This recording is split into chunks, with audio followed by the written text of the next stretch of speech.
Assalamualaikum warahmatullahi wabarakatuh.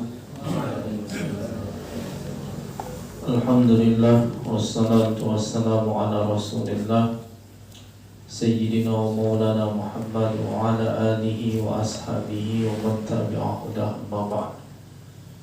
Bapak-bapak, saudara-saudara yang dirahmati Allah, pada kesempatan ini kita akan melanjutkan membacakan kitab hadis Bulughul Maram yang ditulis oleh Imam Ibn Hajar Al-Asqalani rahimahullah dengan mengambil sedikit syarah dari kitab Ibadatul Ahkam. Kita masih dalam kitab bab tentang sifatus shalah, tata cara sholat.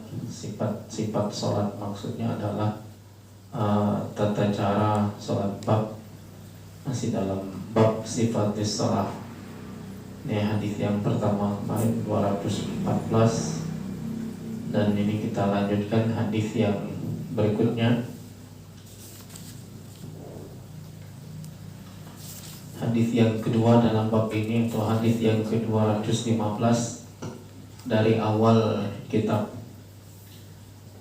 An Abi Humaid As-Sa'idi radhiyallahu anhu qala, diriwayatkan dari Abi Humaid As-Sa'idi radhiyallahu anhu, dia berkata, Ra'aitun Nabiyya sallallahu alaihi wasallam, saya melihat Nabi sallallahu alaihi wasallam, idza kabbara ja'ala yadayhi hadwa mankibai, beliau menjadikan kedua tangannya sejajar dengan kedua pundaknya.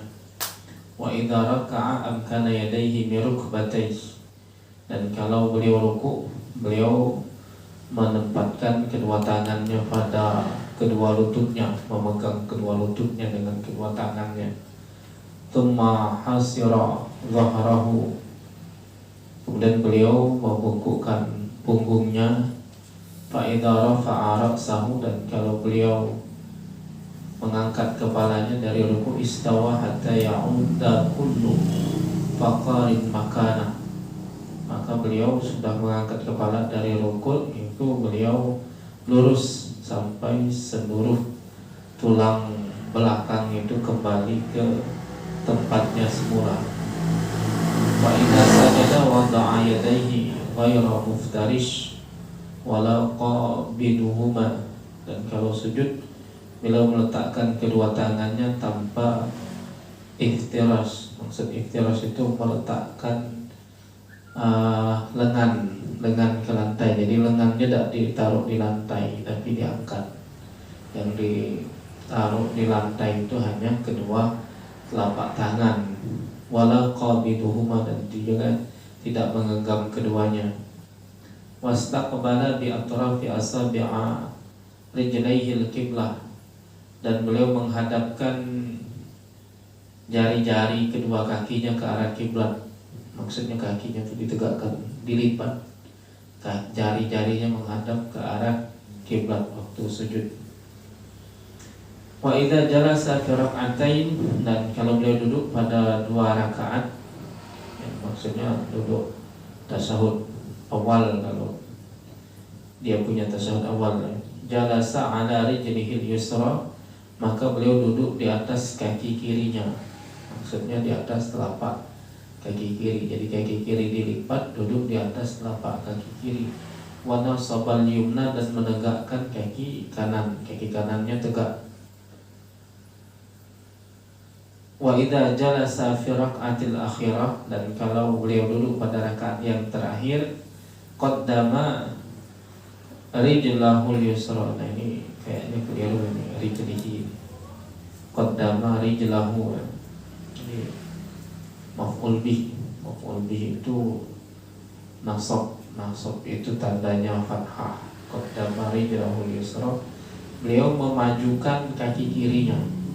Kalau tadi duduk di atas telapak kaki kiri, tempat duduk terakhir kaki kirinya dimajukan lagi, sehingga wa nasabal ukhra, dan menegakkan kaki kanan. Wa qa'ada ala maq'adati, dan dia duduk di atas tempat duduk di lantainya, di tempat duduk sujud itu.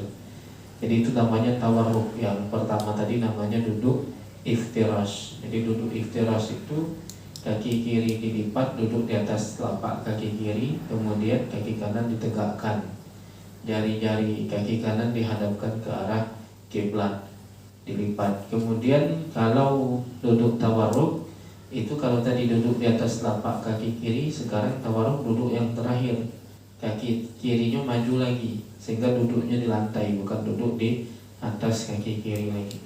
Akhrajahul Bukhari, hadis ini diriwayatkan oleh Imam Al-Bukhari.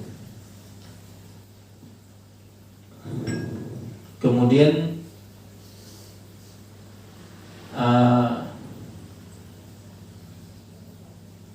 fiqhul hadis. Yang pertama, raf'ul yadain inda takbiratul ihram. Kita disunnahkan mengangkat kedua tangan ketika takbiratul ihram. Nah, itu di dalam hadis tadi, itu kan hadwa mankibai, sejajar dengan pundak. Nah, cuma nanti ada hadis lain itu sejajar dengan kuping. Nah, di dalam mazhab Asy-Syafi'i ini hadis ini dikompromikan. Bagaimana cara mengkompromikannya? Karena ini sama-sama sahih riwayatnya itu, maka kedua-duanya dipakai. Maka yang dimaksud, kata mereka, yang dimaksud dengan sejajar dengan kuping itu ujung jarinya. Ujung jarinya yang sejajar dengan kuping. Jadi yang sejajar dengan bahu, bagian ini telapak tangan. Jadi bukan ujung jarinya yang sejajar dengan telapak tangan, tapi ininya sejajar kuping. Nah, di sini posisinya. Allahu Akbar, bukan Allahu Akbar. Walaupun sebagian ulama itu pakai sejajar bahu, ada yang sejajar kuping segini, ada. Kalau mazhab Syafi'i di sini posisi tangan itu, nah ujungnya sejajar dengan kuping. Kalau sejajar niat tuh tidak baca, kita tidak nampak ya. Itu maksudnya main kira-kira kita ngangkat tangan itu. Nah, kira-kira ujung jari ini selurusan dengan, jadi jari jempol ini selurusan dengan ini. Ujung jari ini selurusan atas kuping.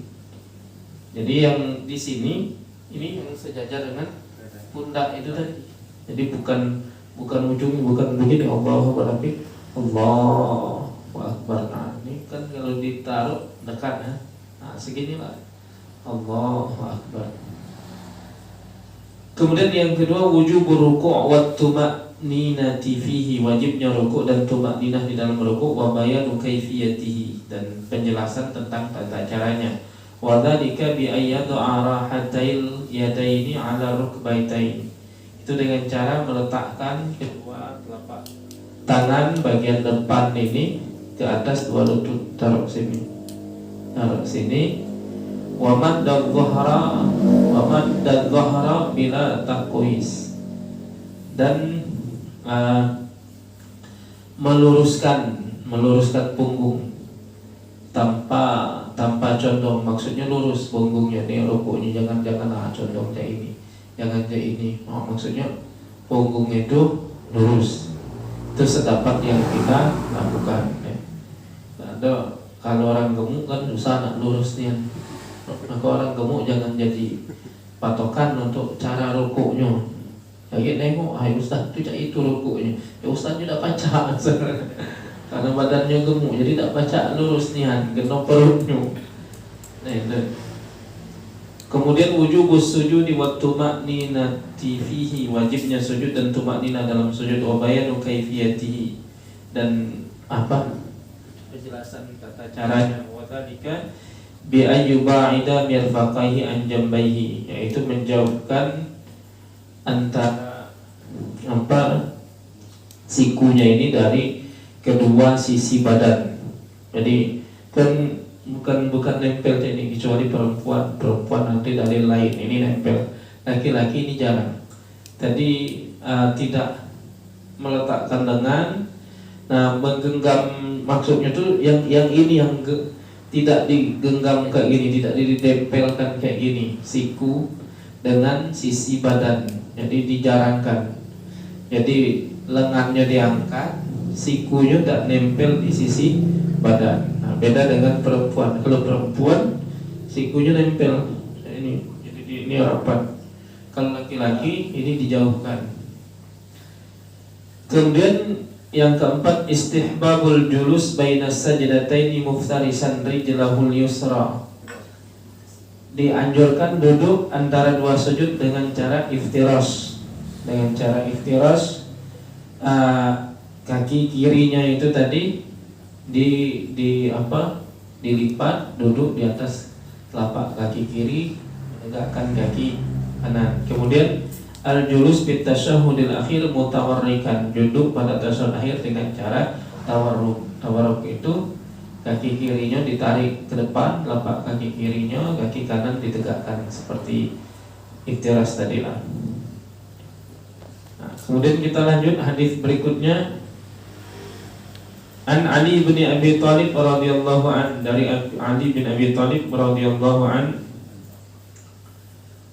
annahu Rasulullah sallallahu alaihi wasallam, dari Rasulullah sallallahu alaihi wasallam, annahu kana idza qama ila shalah, bahwasanya beliau apabila berdiri hendak salat, qala, beliau membaca wajjahtu wajhiya lilladzi fataras samawati wal arda ila qaulihi minal muslimin. Beliau membaca wajjahtu wajhiya lilladzi fataras samawati wal arda sampai minal muslimin, kemudian membaca Allahumma antal maliku la ilaha illa anta rabbi wa ana abduka ila akhiri. Maksudnya yang ini panjang, tidak sampai habis disebut. Rawahu Muslim, hadis ini diriwayatkan oleh Imam Muslim. Wa fi riwayatin lahu inna dzalika fi salatil lail, dan riwayat yang lain itu dibaca beliau ketika salat malam. Nah, ini redaksi lengkapnya di sini disebutkan. Wa du'a bi tamamihi wajjahtu wajhiya lilladzi fataras samawati wal arda hanifa wa ma ana minal musyrikin inna salati wa nusuki wa mahyaya wa mamati lillahi rabbil alamin la syarika lahu wa bidzalika umirtu wa ana minal muslimin. Kemudian doa yang ini lengkapnya adalah Allahumma antal maliku la ilaha illa anta rabbi wa ana abduk zalamtu nafsi wa a'taraftu bi dhanbi faghfir li dhunubi jami'an innahu la yaghfiru dhunuba illa anta wahdini li ahsanil akhlaq la yahdi li ahsaniha illa anta wasrif anni sayyi'aha la yasrif anni sayyi'aha illa anta labbaika wa sa'daika wal khairu kulluhu bi yadaik wasyarru laysa ilaik ana bika wa ilaik tabarakta wa ta'alaita astaghfiruka wa atubu ilaik. Jadi ini panjang dari wajahku tadi, saya hadapkan wajahku kepada zat yang menciptakan langit dan bumi dengan lurus, dan saya tidak termasuk orang-orang musyrik. Sesungguhnya salatku, ibadahku, hidupku, matiku untuk Allah Tuhan semesta alam, tidak ada sekutu baginya. Dengan demikian itu aku diperintahkan, dengan itu aku diperintahkan, dan aku termasuk orang-orang Islam. Nah, ini Allahumma antal maliku la ilaha illa anta, ya Allah, engkau adalah Raja, tidak ada Tuhan melainkan engkau, engkau adalah Tuhanku, aku adalah hambamu, aku menzalimi diriku sendiri dan aku mengakui dosaku, maka ampunilah dosaku semuanya. Sesungguhnya tidak ada yang mengampuni dosa kecuali engkau. Berilah aku petunjuk kepada akhlak yang terbaik, yang tidak dapat memberikan petunjuk kepada akhlak terbaik tersebut kecuali engkau, dan hindarkan aku dari keburukan akhlak. Tidak ada yang dapat menghindarkan dari keburukan akhlak itu kecuali engkau. Labbaika, aku penuhi panggilanmu. Wa sa'daika, aku penuhi dengan senang panggilanmu. Wal khairu kulluhu fi yadik, semua kebaikan ada di tanganmu. Wa syarru laysa ilaik, sedangkan keburukan bukan dinisbahkan kepadamu. Ana bika, aku berpegang kepadamu. Wa ilaika, jadi bika itu artinya aku berpegang, berlindung, mohon pertolongan kepadamu. Tabarakta wa ta'alaita, maha suci engkau, maha tinggi engkau. Astaghfiruka, aku mohon ampun kepadamu. Wa atubu ilaik, dan aku kembali bertaubat kepadamu. Ini di antara doa yang dibaca oleh Rasulullah sallallahu alaihi wasallam.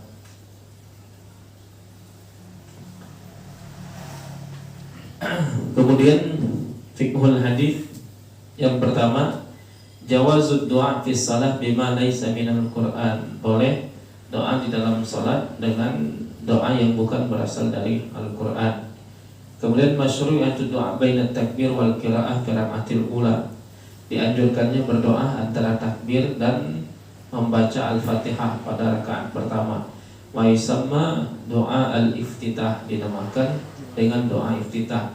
Khilafan lil masyhur am Malik, berbeda dengan yang masyhur, pendapat yang masyhur dari mazhab Maliki yang menyatakan tidak membaca doa iftitah. Kemudian bayanul adab ma'allahi ta'ala bi tanzihi 'an taqarrub ilaihi bisyarr aw nisbatihi ilaihi. Ini menjelaskan adab kepada Allah Subhanahu wa taala, di antaranya menjauhkan, mensucikan Allah Subhanahu wa taala, jangan sampai menisbahkan satu keburukan kepada Allah Subhanahu wa taala, walaupun hakikatnya kebaikan dan keburukan berasal dari Allah Subhanahu wa taala, tapi secara adabnya itu keburukan itu tidak dinisbahkan kepada Allah Subhanahu wa taala. Nah, ini salah satu doa yang dibaca oleh Rasulullah sallallahu alaihi wasallam setelah takbiratul ihram. Nah, lalu yang kita baca Allahu akbar kabira walhamdulillah itu riwayat yang lain lagi itu.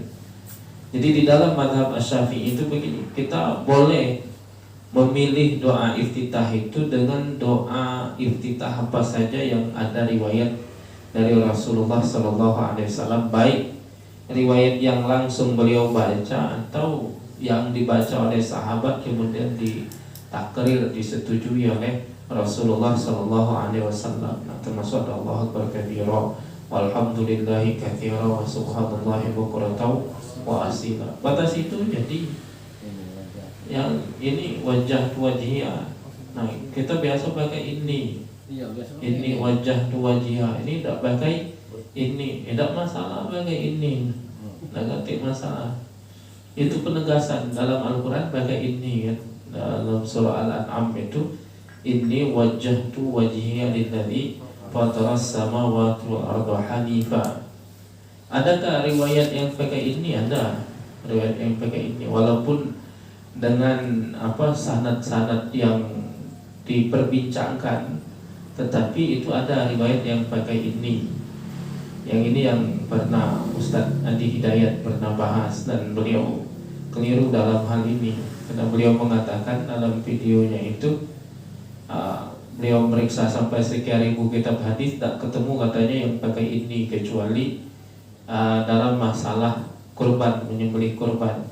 Dalam menyembelih kurban itu kan ada hadisnya pakai ini juga dibaca, ini wajjahtu wajhiya lilladzi fataras samawati wal ardh. Kesalahan beliau itu, beliau menyatakan sampai dalam kitab hadis yang maudhu pun tidak ada. Nah, itu keliru.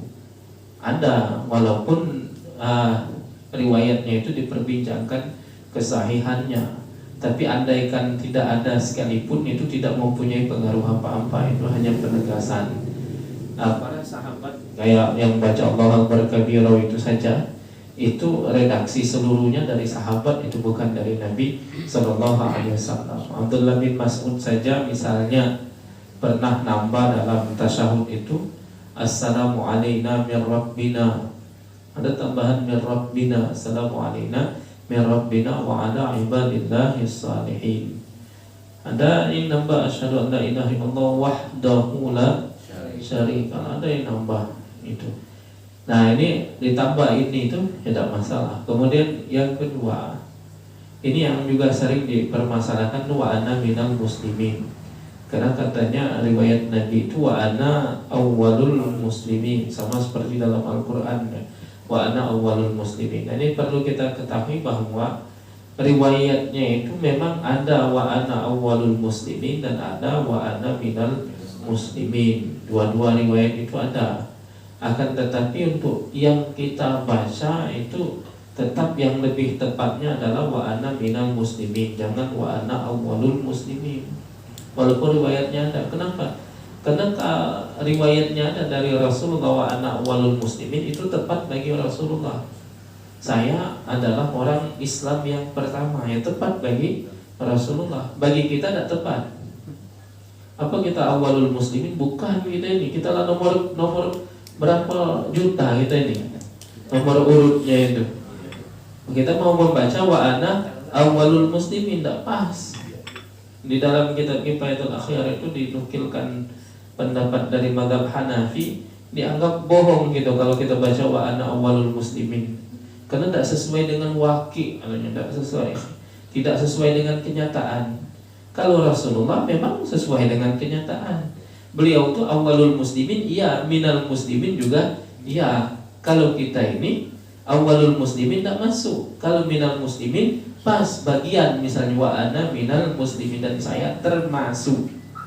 Kalau wa ana awal, saya orang pertama yang beragama Islam, tidak masuk. Jadi jangan sekedar ketemu riwayat wa ana awalul muslimin, atau dalam Al-Quran kan wa ana awalul muslimin.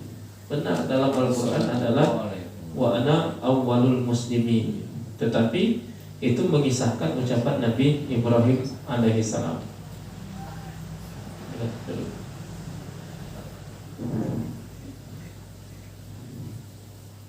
Nah, kita lanjut ke fiqhul hadits. Masih tadi fiqhul hadits sudah kita bacakan ya, fiqhul hadits tadi. Kita lanjut hadits yang berikutnya. Jadi ada juga, ini juga pernah juga disebutkan bahwa ada dinukilkan bahwa itu diucapkan di sholat malam, dan ini juga salah satu poin yang pernah disampaikan Ustaz Adi Hidayat, bahwa wajah wajhiyah itu doa kita untuk sholat malam, sehingga lebih tepat katanya itu kalau sholat 5 waktu itu pakai Allahumma ba'id baini wa baina khotoya, tapi tidak juga. Ini waqad naqalal musannif an-Syafi'i, musannif pengarang kitab ini Imam Ibnu Hajar Al-Asqalani rahimahullah, itu menukil dari Imam Asy-Syafi'i annahu yuqalu fil maktubah, bahwa itu dibaca juga di sholat maktubah, sholat wajib. Jadi dibaca juga di pada sholat wajib. Jadi pada dasarnya boleh, mau yang mana saja silahkan doa iftitah itu. Kemudian wa an Abi Hurairah radhiyallahu anhu qala, dari Abi Hurairah radhiyallahu anhu beliau berkata, karena Rasulullah sallallahu alaihi wasallam, bahwa Rasulullah sallallahu alaihi wasallam idza kabbara lis-shalah sakata hunaiha qabla an yaqra, bahwa Rasulullah apabila sudah takbir untuk salat, beliau diam sejenak sebelum membaca Al-Fatihah. Fasa'altuhu, lalu aku bertanya, kata Abu Hurairah, faqal, lalu beliau menjawab, aku membaca Allahumma ba'id baini wa baina khotoyaya kama ba'adta bainal masyriqi wal maghribi. Ya Allah, jauhkanlah antara aku dan dosaku sebagaimana Engkau jauhkan antara timur dengan barat. Allahumma naqqini min khotoyaya kama yunqqa thawbul abyadu minad danas. Ya Allah, bersihkan aku dari dosaku sebagaimana pakaian putih yang dibersihkan dari kotoran. Allahumma aghsilni min khotoyaya bil ma'i wal thalji wal barad. Ya Allah, basuhlah aku dari dosa-dosaku dengan air, salju dan air yang dingin. Muttafaqun alaih. Hadis ini diriwayatkan oleh Imam Al-Bukhari dan Imam Muslim. Nah, kita lihat di sini fiqhul hadis. Yang pertama, muhafadzatus sahabah ridwanullahi alaihim ajma'in ala tatabbu'i ahwalir rasul al-amin fi asrarihi wa i'lanihi wa harakatihi wa sakanatihi wa bidzalika hafizallahu bihumuddin fa yajibul iqtida'u bihim. Ini hadis ini menunjukkan bahwa para sahabat itu betul-betul menjaga untuk selalu memperhatikan kondisi Nabi. Jadi Nabi diamnya, jadi fi asrarihi, dalam yang rahasia, misalnya yang diam-diam tidak tengah orang banyak, wa i'lanihi, atau yang di tengah orang banyak, wa harakatihi wa sakanati, geraknya, diamnya. Nah, itu selalu diperhatikan oleh para sahabat, dan dengan demikian itulah Allah menjaga agama ini, sehingga agama ini sampai kepada kita. Jadi sampai diamnya Nabi pun diperhatikan oleh para sahabat, maka kita wajib mengikuti para sahabat. Kemudian yang kedua, masyru'iyatu qiraati du'ail istiftah baina takbir wal qiraah. Disyariatkan membaca doa istiftah atau doa iftitah antara takbir dan al-qiraah. Al-qiraah ini maksudnya baca Fatihah. Walahu siyagun muta'addidah, dan doa iftitah itu punya redaksi yang bermacam-macam. Wahadhi ihdaha, dan ini salah satu redaksinya, boleh. Dan hukumnya sunnah.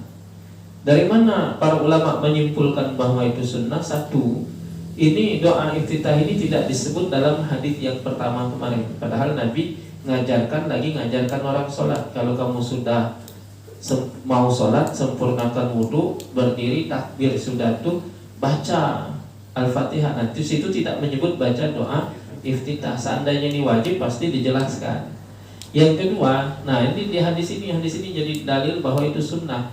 Kenapa? Karena Rasulullah baru ngasih tahu setelah ditanya oleh Abu Hurairah. Seandainya wajib, Nabi tidak nunggu ditanya. Beliau punya kewajiban untuk menjelaskan tata cara sholat yang paling minimal itu. Jadi harus beliau jelaskan. Tapi ternyata beliau tidak menjelaskan itu, belum menjelaskan itu kepada Abu Hurairah, sehingga Abu Hurairah tidak tahu yang dibaca oleh beliau itu apa. Karena beliau diam sejenak, belum sudah Allahu Akbar, ternyata tidak langsung baca surah Al-Fatihah. Maka Abu Hurairah tanya, baca apa ya Rasulullah?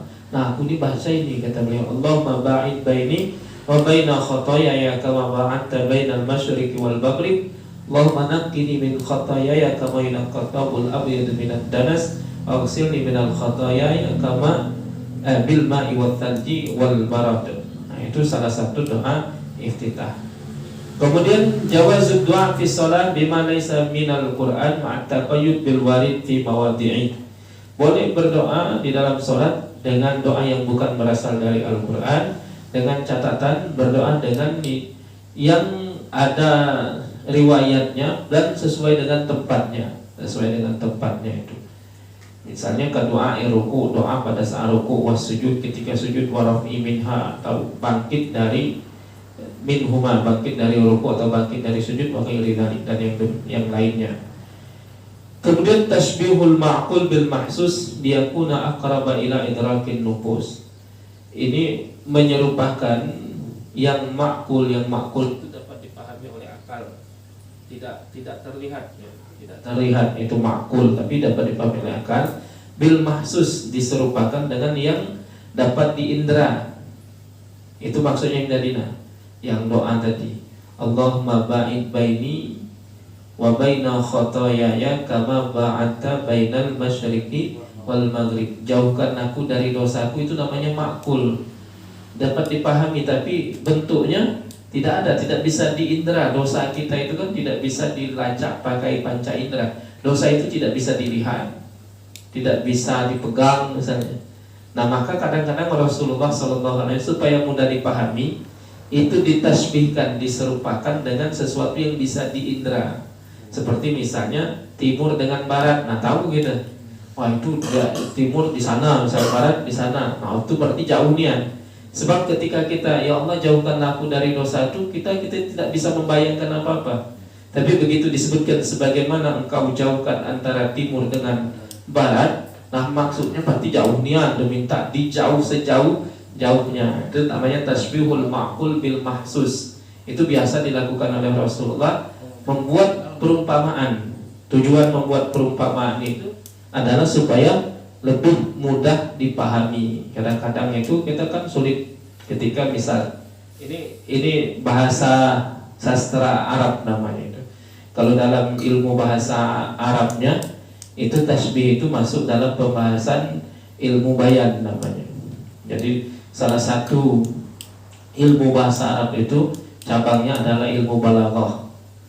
Ilmu balaghah itu ada 3 pembahasan. Ilmu balaghah itu 3 pembahasan. Yang pertama tasbih, yang kedua majaz, yang ketiga kinayah. Tasbih itu artinya perumpamaan. Jadi tujuan ilmu bayan itu begini. Ilmu bayan itu bagaimana menyampaikan satu kalimat, satu pernyataan itu dengan cara yang berbeda-beda, dengan tujuan supaya lebih mudah dipahami, supaya lebih masuk. Misal gini, engkau seorang yang pemberani, engkau pemberani. Bisa juga itu diganti dengan redaksi lain, engkau seperti harimau. Itu maksudnya sama itu. Engkau pemberani dengan engkau seperti harimau.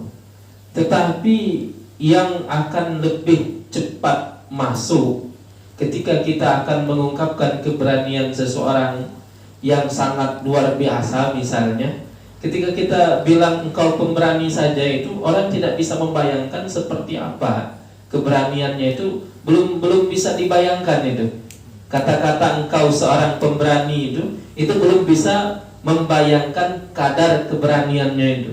Tapi begitu engkau bagaikan singa, nah itu orang membayangkan. Nah itu dipelajari dalam ilmu bayan, namanya tasbih. Seperti kita dalam marhaba kita, anta syamsun, anta nurun, itu tasbih badil namanya, tasbih badil. Engkau adalah matahari.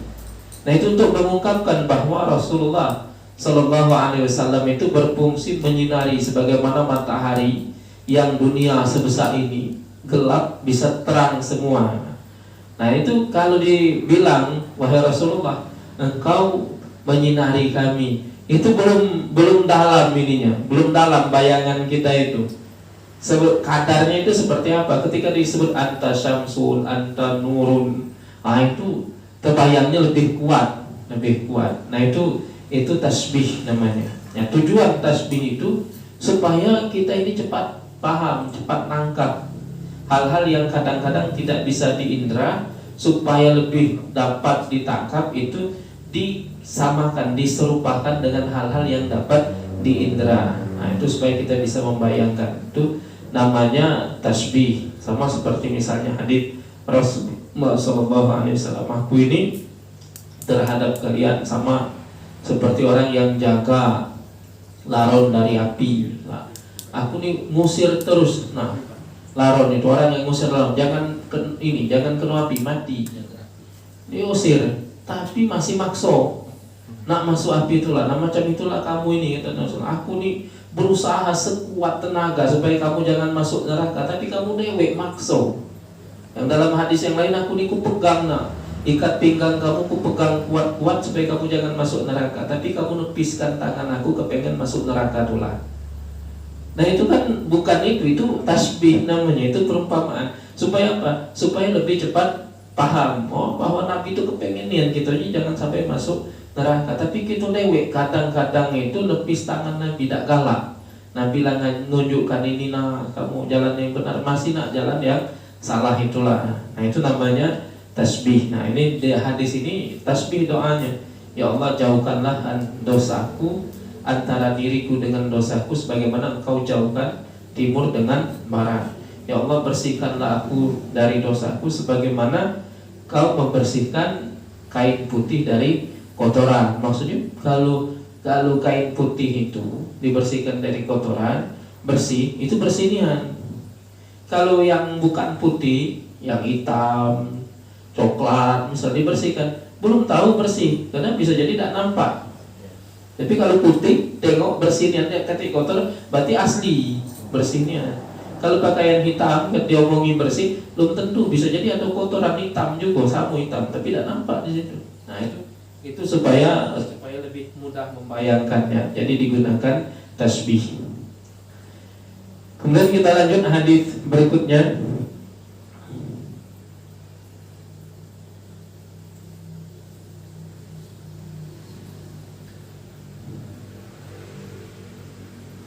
Wa an Umar radhiyallahu an, dari Umar radhiyallahu an, annahu kana yaqul, bahwasanya Rasulullah ini annahu kana yaqul, ini kalau di sini mauquf namanya. Ini ucapan Umar yang baca doa ini.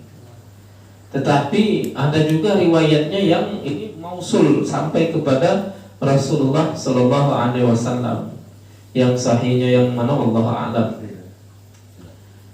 Bahwa beliau membaca subhanakallahumma wa bihamdika wa tabarakasmuka wa ta'ala jadduka wa la ilaha ghairuka. Rawahu Muslim bisanadin munqati wa rawahu Daruqutni mausulan wa mauqufan. Ini diriwayatkan oleh Imam Muslim dengan sanad yang munqati, diriwayatkan oleh Imam Ad-Daruqutni secara mausul tidak munqati, wa mauqufan, dan mauquf kepada Umar. Mauquf itu maksudnya tidak sampai kepada Nabi, sampainya hanya kepada sahabat. Di doa ini dibaca oleh Umar. Subhanakallahumma wa bihamdika wa tabarakasmuka wa ta'ala jadduka wa la ilaha ghairuk. ini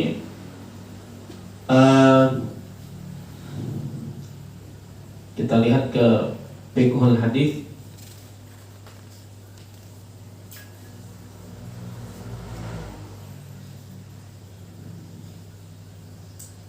Ini masih ada sebelumnya.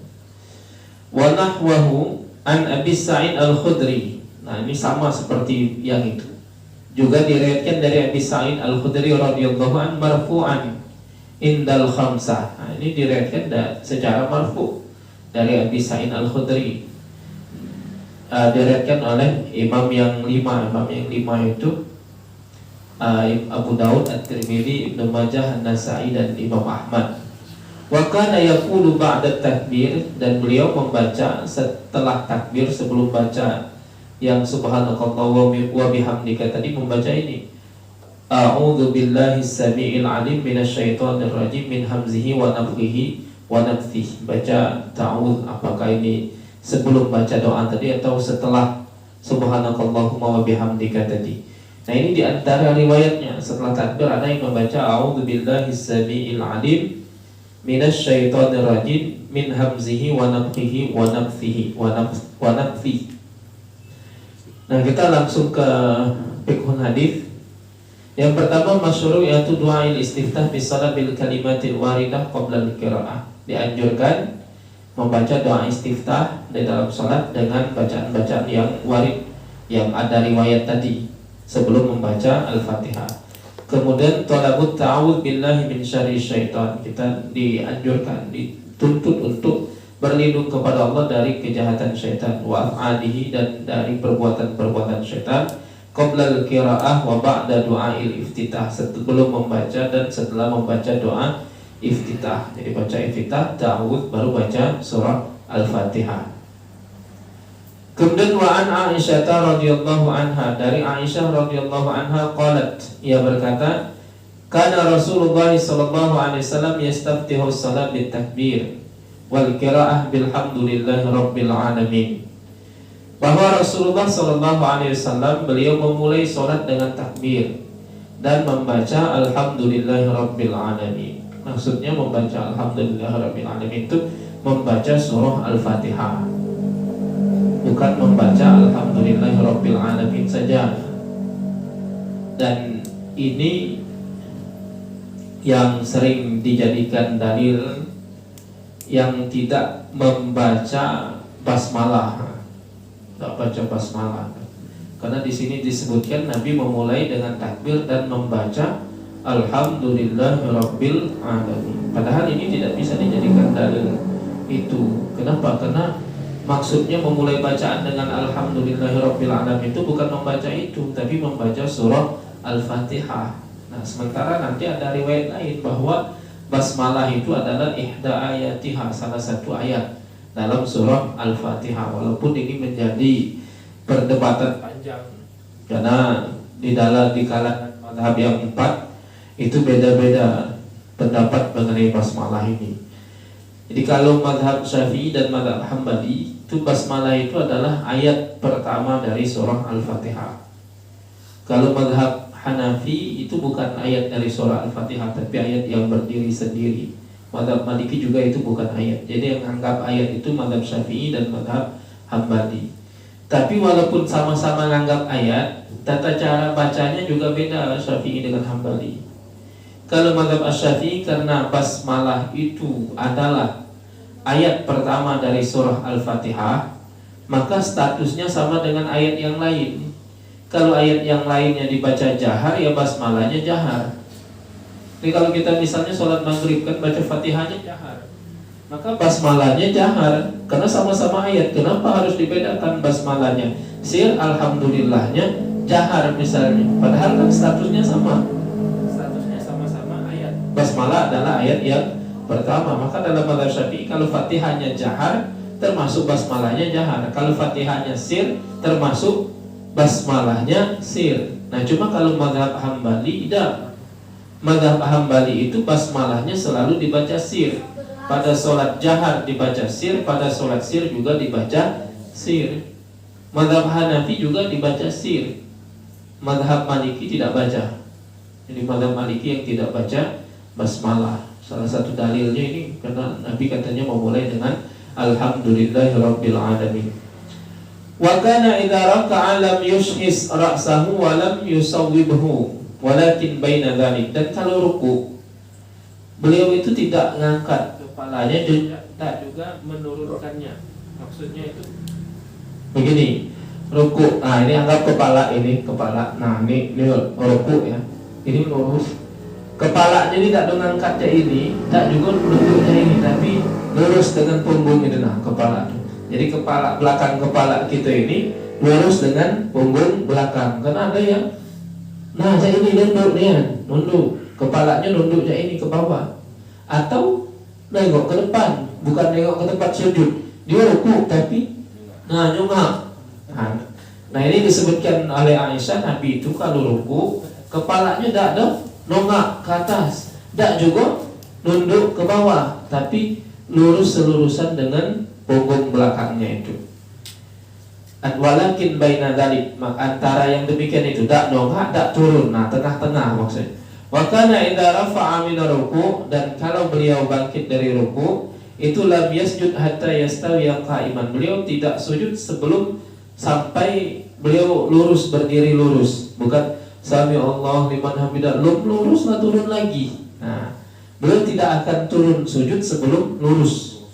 Jadi Sami Allahu liman hamidah, agak lurus, baru Allahu Akbar turun. Wa idza rafa'a ra'sahu, dan kalau beliau mengangkat kepalanya minas sajdah dari sujud, lam yasjud hatta yastawiya jalisan. Beliau tidak sujud yang keduanya sampai lurus duduk antara dua sujud. Wa kana yaqulu fi kulli rak'atain at-tahiyyah, dan beliau pada setiap dua rakaat itu membaca at-tahiyyah, itu maksudnya membaca tasyahud. Wa kana yafrishu rijlahu al-yusra wa yansibul yumna. Beliau melakukan iftirash, tadi duduk di atas telapak kaki kiri dan menegakkan kaki kanan. Wa kana yanha an uqbatis syaitan, dan beliau melarang duduknya setan. Di Imam An-Nawawi rahimahullah menjelaskan duduk setan yang dilarang itu katanya ik'a, dan para ulama itu beda-beda pendapat mengenai yang dimaksud dengan ik'a. Ada yang mengatakan kalau di dalam kitab ini ik'a itu tangannya taruh di lantai ini, kakinya dimajukan ini, nah paha diangkat, betis diangkat, nah duduk ini. Nah, itu namanya ik'a. Ada juga yang ik'a itu kedua kaki gitu dilipat ke belakang, duduk di atas betis. Nah, ini dua-dua ini cai. Nah, itu ada yang menyebutkan ik'a itu macam-macam. Tetapi di sini disebutkan ik'a itu salah satu versi penafsirannya, kakinya maju ke depan, ininya naik, betisnya naik, atau ini duduk naik. Nah, ini namanya ik'a. Ini ada di sini. Ini penjelasan yang di sini ya. Uqbatus syaitan, ini duduknya. Nah, kayak itulah. Cuma tangannya di lantai. Tangan, kayak itu. Ini kan penjelasannya. Wad'ul yadaini 'alal ard. Naruh tangannya di lantai. Ma'anas bisaqain. Kedua betisnya diangkat. Wal fakhidain. Pahanya juga diangkat. Jadi paha, betis diangkat, tangannya kayak ini. Nah, itu kayak itu. Itu dinamakan ik'a. Itu dilarang, duduk yang dilarang oleh Rasulullah. Wa yanha an yaftarisha rajul dhira'aihi iftirash as-sabu'. Dan beliau melarang seorang laki-laki itu sujudnya itu nempelkan lengan kayak ini. Nah, jangan kayak ini. Ini diangkat maksudnya. Jangan kayak apa? Kayak anjing, iftirash.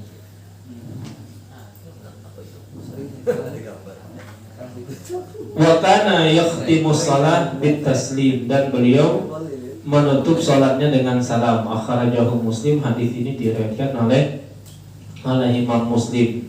Jadi itu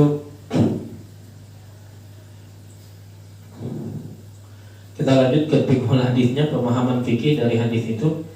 Iftitahus shalah bi takbiratil ihram wa hiya ruknun minal arkan. Memulai salat dengan takbiratul ihram, dan itu adalah salah satu rukun dari rukun-rukun salat. Kemudian yang kedua, wujubu qiraatil Fatihah ba'da takbiratul ihram. Wajibnya membaca surah Al-Fatihah setelah takbiratul ihram. Wa hiya ruknun minal arkan, dan itu juga salah satu rukun dari rukun-rukun salat. Kemudian wujubut tuma'ninatu fi tuma'ninati fi ruku'i was sujud.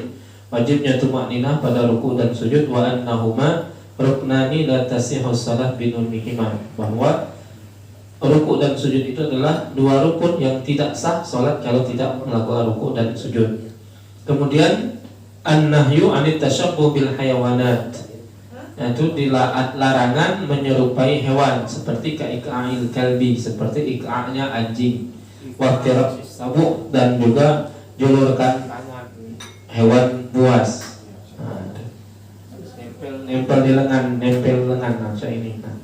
Jadi maksudnya sujud ini diangkat. Kemudian yang kelima, qira'atut tasyahhud fi kulli rak'atain, membaca tasyahud pada tiap dua rakaat. Wa huwa ruknun fi rak'atil akhirah, dan itu rukun pada rakaat yang terakhir. Berarti rakaat yang kedua itu sunnah. Kemudian ikhtitamus shalah bit taslim, menutup salat dengan salam. Wal jumhur, mayoritas ulama, ala anna taslimatal ula ruknun minal arkan. Menurut mayoritas ulama, salam yang pertama itulah yang rukun. Khilafan lil Hanafiyah, berbeda dengan mazhab Hanafi, al-qailina bi jawazil khuruj minas shalah bit taslim wa bi ghairihi, yang boleh keluar dari salat dengan salam atau bukan dengan salam, dengan kata-kata yang lain boleh tak? Salam tak masuk rukun dalam mazhab Hanafi. Bima mimma yunafis salat minal kalam awil hadath awil qiyam. Jadi boleh nutup salat itu misalnya dengan ucapan, atau terjadi hadas, atau langsung berdiri, ya sudah, berarti selesai salatnya itu. Nah, itu salam tidak termasuk. Sementara mayoritas ulama, salam itu adalah rukun di dalam salat. Kita cukupkan sampai di sini dulu. Masih cukup banyak hadis-hadis tentang sifatus shalah. Jadi untuk malam ini kita cukupkan sampai di sini. Mudah-mudahan bermanfaat. Ada orang soal gini dia. Ada kedinginan. Gimana itu? Banyak gitu. Iya. Tidak sesuai dengan sunnah saja. Kalau batal tidak. Nanti belum sampai ke situ. Nanti ada juga hadis-hadis tentang sedekap itu, tentang sedekap. Bagaimana caranya, nanti akan ada hadis-hadis berikutnya. Ini masih banyak hadis-hadisnya belum. Ini baru batas doa iftitah ini. Baru batas doa iftitah. Yang lain-lainnya lagi bacaan ruku, naruh tangannya apa di bawah dado, apa di atas dado, apa di bawah pusat. Ada di bawah pusat. Ada yang lurus baik. Mazhab Maliki, pendapat mu'tamad mazhab Maliki lurus baik. Allahu Akbar. Lurus baik. Kalau kita tak biasa tengoknya aneh ini aneh. Ada yang di sini jadi ada yang di bawah pusat. Mazhab Hanafi itu di bawah pusat nanti. Mazhab Maliki lurus baik. Itu insyaallah nanti akan ada ketemu tuh bagaimana. Jadi kalau menyelisihi itu yang sunnah-sunnah itu nanti ada yang dimakruhkan, ada yang makruh dalam batas khilaful aula. Khilaful aula itu artinya menyelisih yang lebih baik. Nah, itu jangan. Tapi kalau batal nanti lain lagi babnya. Terus ngomong banyak bergerak, nah itu baru dapat menyebabkan batalnya salat. Demikian. Kita tutup dulu. Nanti kalau ada pertanyaan kita sambil santai saja. Mudah-mudahan bermanfaat bagi kita semua. Amin ya rabbal alamin. Kami akhiri. Assalamualaikum warahmatullahi wabarakatuh.